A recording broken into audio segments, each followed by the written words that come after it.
Magandang araw sa lahat ng mga Pilipino saan mang sulok ng mundo. Ito ang Kabirada Lance Channel at ito si Alan Chris Bermudez, ang inyong tagapagkomento. Kumentuhan natin ang mga ipinahayag ni Atty. Ferdinand Topacio, no? Kaugnay sa mga pangyayari dito sa ating kongreso. Lalong-lalo na itong apat na HUAD committee. HUAD.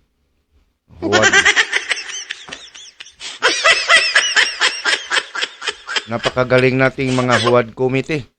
Kabilang na ang aking kababayan na si Surigao Representative Barbers, si Dan Fernandez na dating aktor na ngayon napakagaling na naman isang mambatas. Nako. Ito pa si Paduano na mahilig sa bardagulan, gustong makipag pisikalan dito kay Marcolita.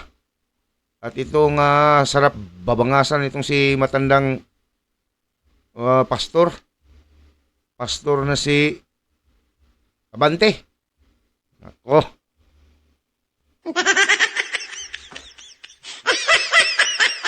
Tingnan natin ang mga pahayag ni Atty. Topacio. Sige. Tingni.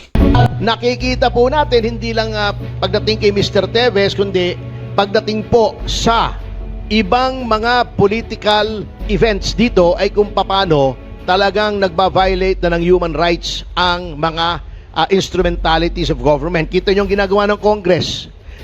The contempt power should be applied sparingly at sinabi noong Supreme Court sa Ong versus Senate Blue Ribbon Committee after due process. Anong ginagawa nung iba roon? Pag hindi nila gusto yung sagot, you are lying. Pwede ba yun? You're lying, ganon. Ganon talaga. Alam mo, mga kababayan ko, na aking na-experience itong mga taong ito, itong nasa Congress natin, lalong-lalo na itong mga nasa Quad Committee. Masyado silang monster pagdating sa pakipagtanungan sa kanilang mga bisita. Ang kanilang mga bisita na kawawa, hindi naman aid of legislation ang kanilang ginagawa. Kung hindi, imbestiga na. Pwede ba yung halos paaminin mo na anong ang hindi dapat aminin, gusto nyong aminin na. Gusto nilang aminin na silang pumatay kay Bonifacio. Baka gusto nilang ipaamin.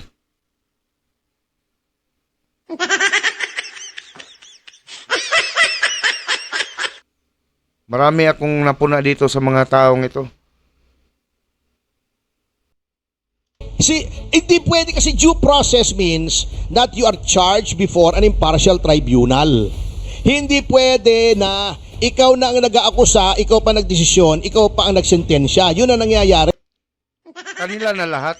Alam nyo sa Amerika kung saan natin kinuha yung konsepto ng legislative power of contempt. Kapag sinabi ng Senado o ng House doon, you are in contempt, hindi ka agad ikukulong kasi may due process eh. Ikaw ay i-charge ng contempt before the Federal District Court of Washington kasi nasa Washington yung House at saka yung Senate, di ba? Lilitisin ka. Sila ang magpaputunay, let's say they are saying you are lying. Patunayan mo why you are lying. Meron bang dokumento na nagsasabi na salungat doon sa sinabi mo sa loob ng Senado o ng House? Meron bang isang tao na nagsabi ng salungat? Is there a sworn statement? Yun po ang may due process. Sa atin walang due process eh. And I think, kaya nga po, paunti-unti ang ating... Doon kasi sa Amerika, ang ibig sabihin ni Atty. Topacio, since ang atin na mga ginagawa sa batas natin dito sa Kamara ay kinopya natin doon sa Amerika. Doon sa Amerika, mayroong justice pagdating sa contempt na yan. Hindi na tuloy tayo makalitos. Doon sa Amerika kasi, pag sinabi ng taga-kongreso or ng isang congressman na you are inciting in contempt, hindi kaagad hindi yan kaagad makontempt, hindi kaagad yan makulong sa vicinity ng kongreso. Kasi mayroon pang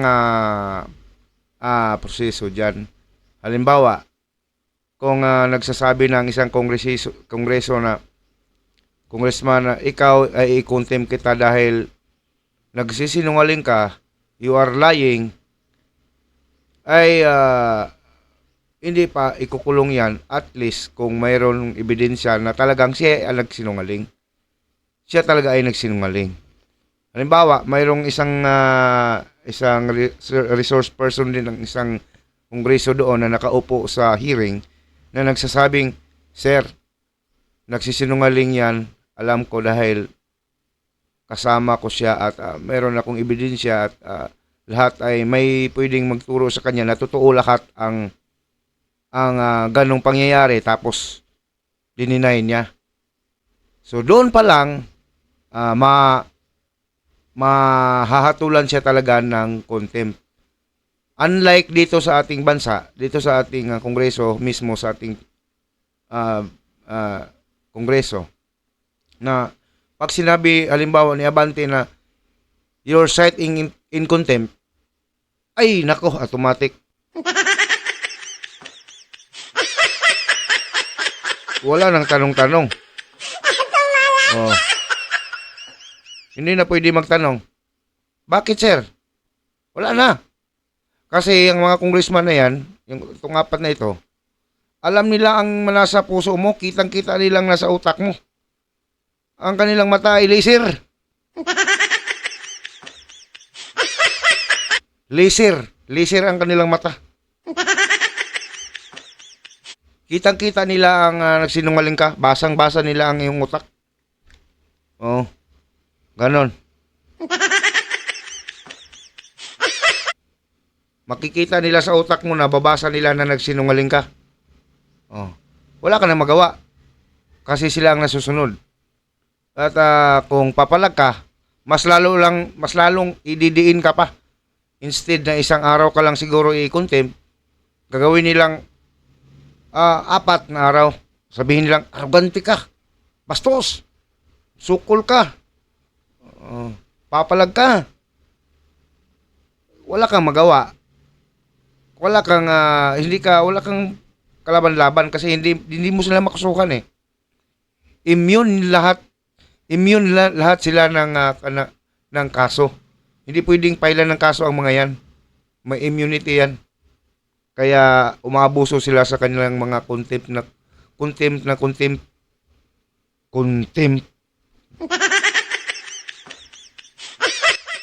Ang Korte Suprema ay kine-curb yung abuses ng lehislatura. Kita niyo yung balag. Dati indefinite ang pagkakulong pagkaayaw sumagot ng resource person. Ngayon sinabi, pagkatapos ng committee hearings, dapat palayain na. Sa Ermita, sinabi ng Ermita, kung tatawag ka ng resource person, ang resource person ay dapat lamang sumagot on questions relevant to a proposed legislation. Kaya, kung magsasampina ka, lakipan mo ng proposed legislation. Ano ba yung batas na gusto mong ipasa? Ito, walang kaugnayan sa ipapasang batas eh. Anong mga questions dito? Boyfriend mo ba si Wesley Go? Anong legislation doon? Bawal makipag-boyfriend ng pangalan Wesley. O di ba? E paano si Wesley Gatchalian? Ito bang ninong mo? Sigurado ka wala kayong relasyon ng ninong mo nakatira kasi sa ilalim ng isang bubong. Anong legislation doon? Bawal tumira sa ilalim ng isang bubong kasama ninong. Ang ibig sabihin ni Authority Topacio, ang lahat ng mga tanong ng mga congressman na yan, sa lahat ng mga hearing ngayon, ay hindi konektado sa gusto nilang gawan or kung anong kulang sa batas na yon. Halimbawa, sa Pugo, ang aid of legislation, yung Pugo na yan, ay kailangan nilang maggawa ng batas tungkol dyan at kung anong kulang at bigyan nila ng solusyon para saka kung may masangkot dyan in the future sa mga kaso na yan ay walang ligtas. 'Di ba? Ano pang gagawin nila sa batas na yung pugo na yan na binagbawal naman yan ng presidente? Ah. Ano pa ba ang gusto nilang gawin sa pugo? Klarong-klaro na itong pugo ay ililink talaga ito sa kung sino man ang gusto nilang ilink dyan para makulong o para maipit. Yang pugo na yan, hindi yan in aid of legislation. Ano ba itong pinagsasabi ko? In aid of legislation. Hindi na yan ang ilang ginagawa. Yan ay sila ay nag-imbestiga na para may makulong, para may maipit. Hindi na yan sa pagtulong sa paggawa ng batas. Kung hindi, magpapakulong na yan at magpapahiya ng mga opisyal or kung sino-sino man ang gusto nilang maiugnay sa kanyang mga kaso. Yang pugo na yan. O, di ba? Anong koneksyon noong mga itinatanong sa legislation? May Dapat halimbawa, ang itanong nila, dapat may rule sila eh. May nakasulat na mga tanong, inistudyuhan na ang mga tanong at ito'y konektado para sa paggawa ng batas. Hindi yung kung ano-ano na lang ang itatanong. Hindi na relevant. Kaya sinasabi natin ngayon na ito ay hindi na in aid of legislation. Kung hindi, ito ay in aid of something. Aid of election siguro. In aid of prosecution. In aid of butang-butang. Yung in aid of pabagsak ng isang tao. Yun na siguro ang kanilang pakay kung bakit ganito ang nangyari, kung bakit gumagawa sila ng hearing na yan. May legislation na tayo sa human trafficking, may legislation na tayo sa anti-dummy. Pinagbawal na ng presidente ang pogo. Ano ba legislation? Ang nangyayari, baka akala nitong mga magagaling natin mga congressmen hindi napapansin ng mga tao. Sila na ang nagiging investigador. Sinabi na ng korte sa Nery versus Senate Blue Ribbon Committee, ang legislative hearing ay hindi hukuman. You are not here to establish the guilt or innocence of anyone. Ang mga legislative... Nako, wala na palang silbi ang ating mga tauhan sa hudikatura. Di ba? Kasi kinukuha na lahat ng trabaho nila ni mga trabaho ng mga taga-hudikatura, kinuha na ng mga kongresista. Kanila na lahat. Ano ba itong nabubulo naman ako? Kinukuha na nila lahat ng trabaho. Paano na yan?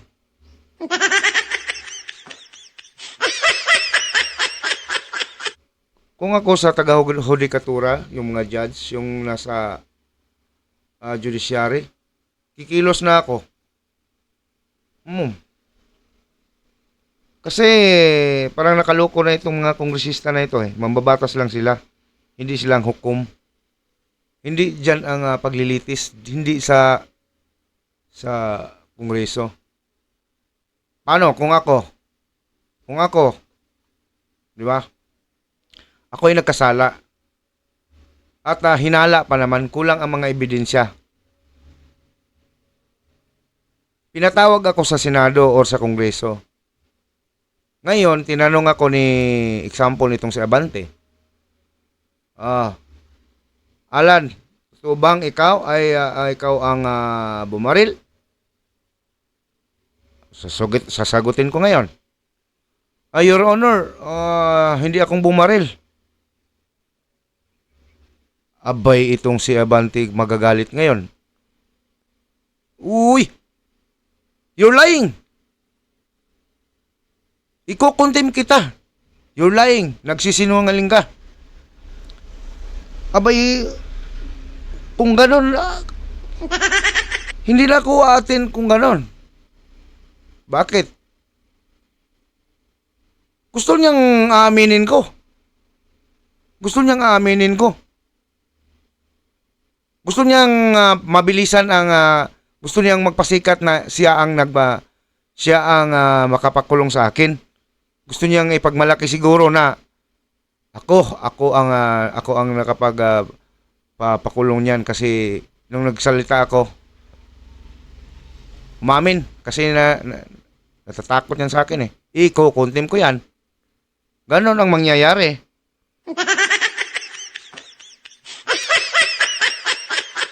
Tapos hindi talaga ako ang bumaril. Ngayon, mapupunta na ngayon itong kaso ko sa Korte Suprema, Korte. Ililitis na ako ngayon. Kasi hindi man pwede dyan ililitis yan. Pagdating sa Korte, naabsulto ako. Napatunayang wala ako talagang sala. Ngayon, papaano na ang aking pagkatao? Nahusgahan ako doon sa Kongreso. Sirang-sira na ang aking pagkatao. Paano ko pa ba yun ipaliwanag sa mga tao na wala talagang kasalanan? Hindi ko na mapailiwanag sa social media or sa media. Kasi walang televised doon sa korte. Walang kamera nga ganon na sumusubaybay. At hanggang na patunayan na wala akong sala. Kawawa naman ako.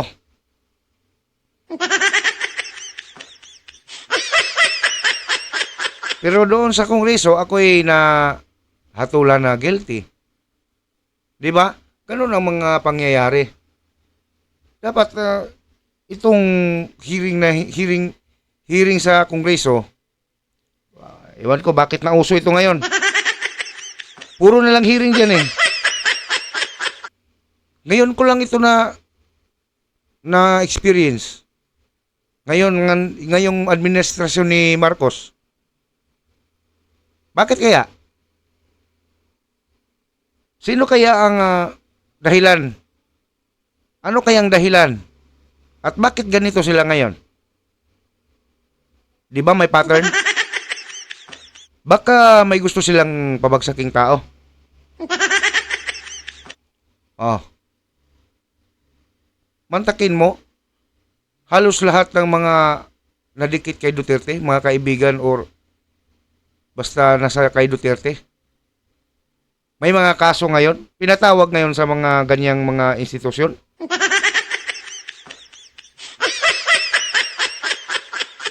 Oh. Sino bang kalyado nila ngayon na mainit ang balita na kinakasuhan o inimbestigahan? Meron ba? Meron ba ngayon? Di ba wala? Si Bantag, si Kibuloy, si Harry Roque. Sino pa? Si Marcoleta. Susunod na ito si Arroyo. Susunod na ito. Hahanapan na naman ito ng kasalanan. Sino pa? Di ba? May pattern. Pero itong si Kimbo na mayroong isyu. Maraming nagka-isyu ngayon sa mga kongresista na nagkaroon ng mga mamahaling gamit. Walang nag-imbestiga.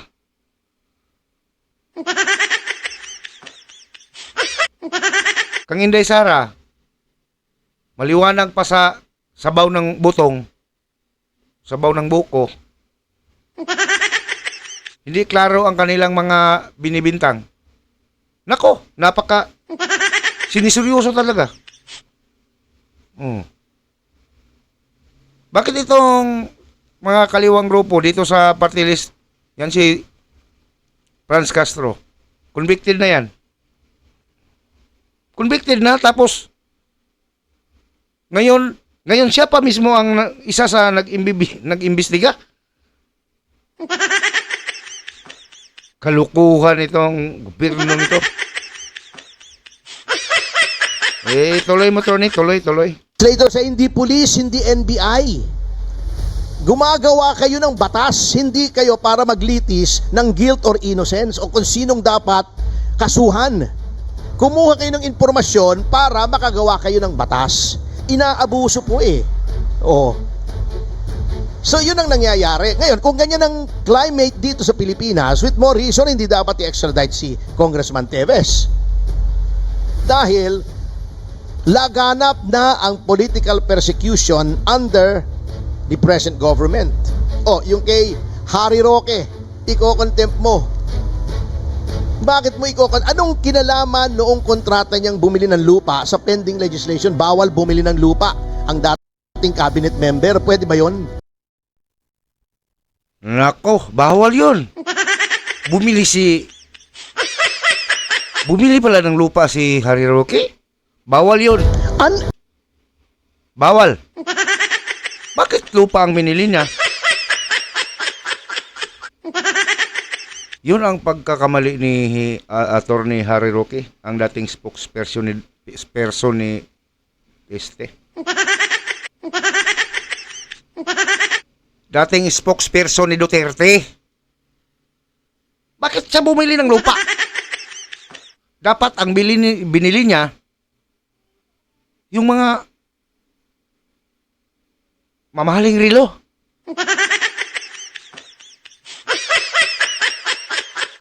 Yung tagtitig milyon ang price.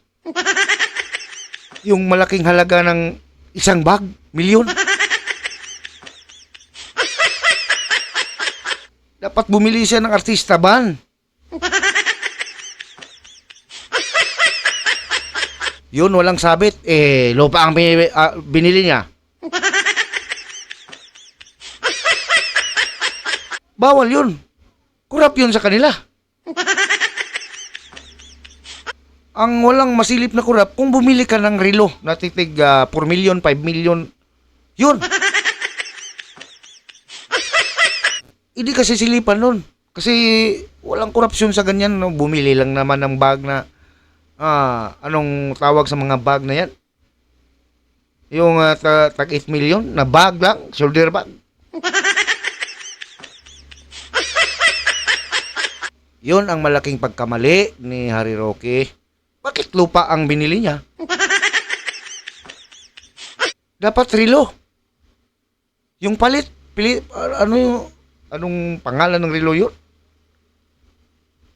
Diba? Walang kaso doon. Oh.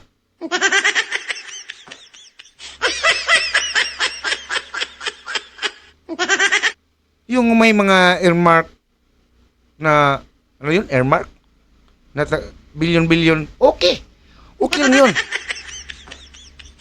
Kaso, bumili siya ng lupa. Doon. Hindi pwede sa kanila yung lupa. Ang okay sa kanila yung nakabili ka ng mga sasakyan na bulletproof.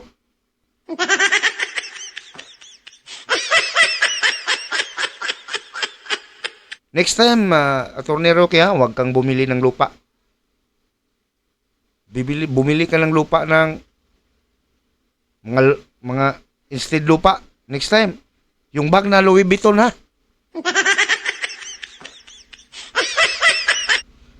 Yung mamahaling relo. Huwag lupa, ha? Next time. Yung artista ban, ha?